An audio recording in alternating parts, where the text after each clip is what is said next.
Hi and welcome to the part 3B of the series Lose Weight Effortlessly. In the last part, we spoke about eating habits where we discussed what to eat and when to eat. Now, this is all about the big question, how much should I eat?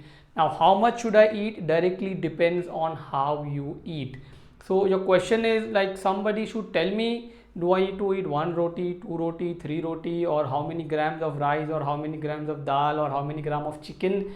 And the answer is a big no. Nobody can tell you how much you should be eating. So then the answer, so then the question is, how do I know how much should I eat? And the answer is that your body knows how much you should eat, and you have to listen to your body. And when you learn to listen to your body, you will eat the right amount of food.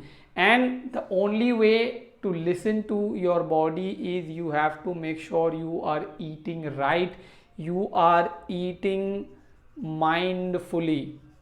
So there are 3 steps of mindful eating which we will discuss.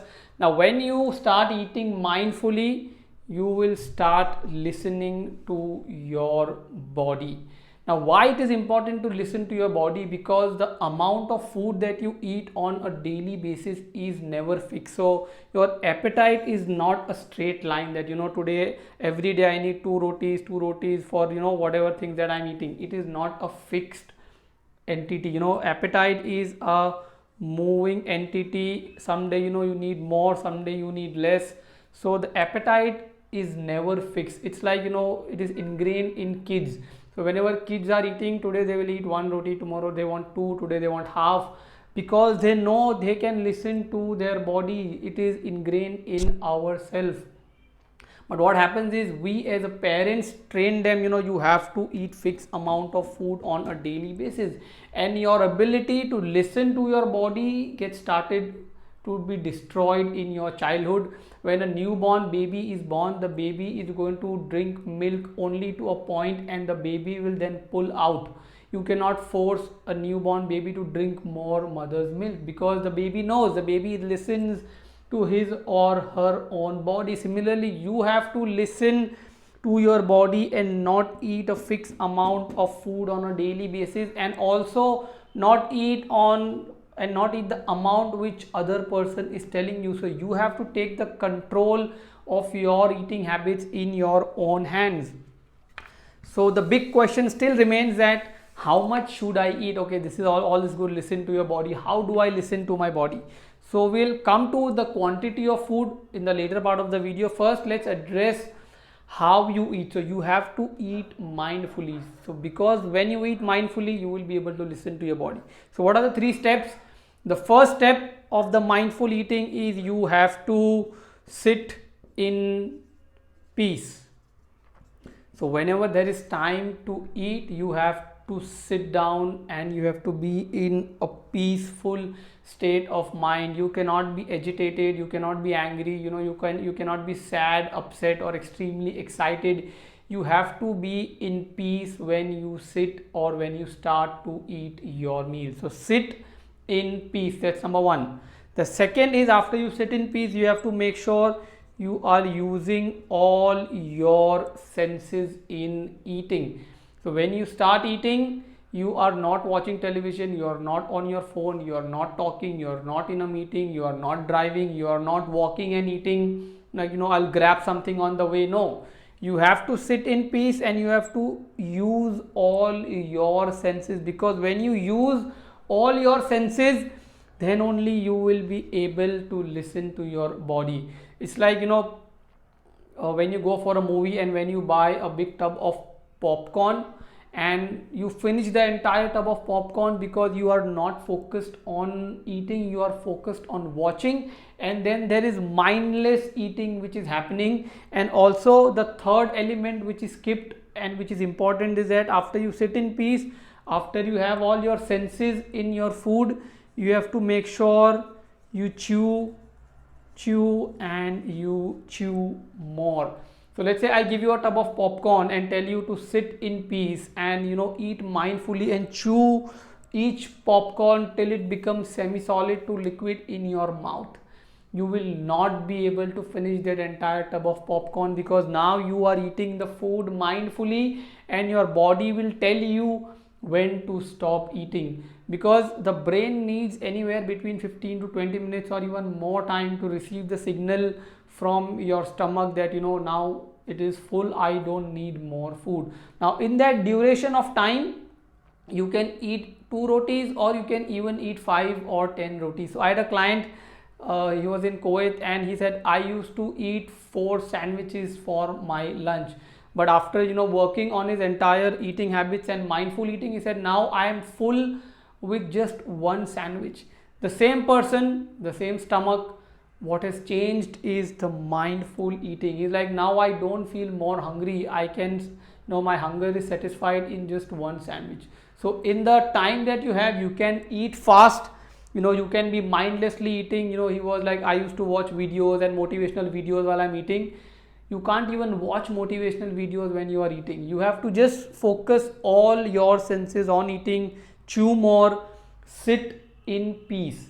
And when you do these 3 mindful eating habits, you will get the magic or the miracle of listening to your body. And that is the best feeling, because you are in control of the quantity that you are eating. Not a third person or an app or a sheet is telling you how much you have to eat. And when you start listening to your body, you are automatically not eating excess amount of food. Not just that, when you chew your food, so the question is how many times should I chew?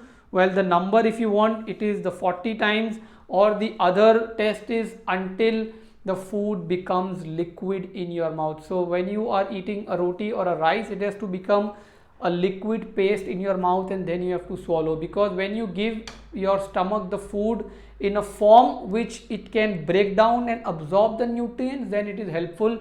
If you are just gulping down the food, you are automatically eating more, and on top of that, your body is not able to absorb the nutrients, because the food which is unchewed in the mouth cannot be digested by the stomach. There is a reason we have saliva, there is a reason we have teeth. So the entire process of digestion starts in the mouth. So the more you chew, the lesser you eat, and the better absorption and utilization of that food for your body. So there is a saying which says that you have to drink your solids. So whenever solid food you are eating, you have to make sure it becomes semi-solid to liquid paste in your mouth. And when you have something which is very liquid or very semi-solid kind of thing, make sure you still chew that in your mouth for some time and then gulp it down. Now when you practice sit in peace, all your senses, and chew your food, you will be able to listen to your body. Now the question is, how much should I eat? The answer or the test is that you have to eat half of what you think. So you cannot eat the amount of food which you think you need, because you always think that you need more. Only your body will tell you how much food you need, not even your thinking can decide. So let's say I am very hungry. Now more hunger does not mean more food. More hunger only means that you have not had food for a long period of time. The size of the stomach is still the same even if you are more hungry. So what you have to do, I come home and I am more hungry, I need 4 chapatis. So you take half of what you think you need. Now you take half of what you think you need, you sit in peace, use all your senses and chew your food properly. Take more amount of time in eating your food, and after you finish that 2 rotis by sitting in peace, senses and chewing, most of the time you will not need more food. And if you still need more food, let's say I need 1 more roti, then again take half of what you think. Similarly, when you go to restaurant, I am hungry, I want to order XYZ stuff, just order half the quantity of what you think you need. Then sit peacefully, all senses, and chew the food, and automatically you are giving the right amount of food to your body. And they say that you have to eat only 80% of the capacity of your stomach. So let's say say I need to eat more, I need half roti more. That's the time when you stop eating, because after you stop eating, you will get the fullness of, you will get that feeling of fullness after 30 to 45 minutes. You will not get the feeling of fullness immediately. And if you wake up full, if you wake up feeling full from your meal table, then it is a sign that you are overeating. You have already overeaten. So when you stop eating, when you want to eat more, take half of what you think, sit in peace, use all your senses, chew the food, eat mindfully, and you will automatically be on the path of staying healthy effortlessly. This is not a 1 month, 2 month method or a gimmick. This is how our ancestors used to eat. This is how we are supposed to eat. And once you practice all this and make it a part of your daily lifestyle, your body will stay healthy effortlessly. You will lose the excess fat, you will get rid of all the cravings, and this is not going to change whether you live in India, China, America, Australia or Africa. So this is your habit. You have to listen to your body. Even I cannot tell you how much you have to eat. The power is in your hands, my friend. So please take that control back in your hand and eat mindfully, enjoy the food and stay healthy effortlessly. And the side effect will be the excess fat loss. I hope this video helps you to take control of your eating habits and stay healthy effortlessly. If you have any questions, please post it below the video, share it with your friends and family, who are confused about the quantity, how much to eat, or they are the slave of any trap or any diet charts. This will help them take control of their eating habits and stay healthy effortlessly. The next part is all about activity, physical activity, exercise. I'll see you in the part 4. Thank you so much.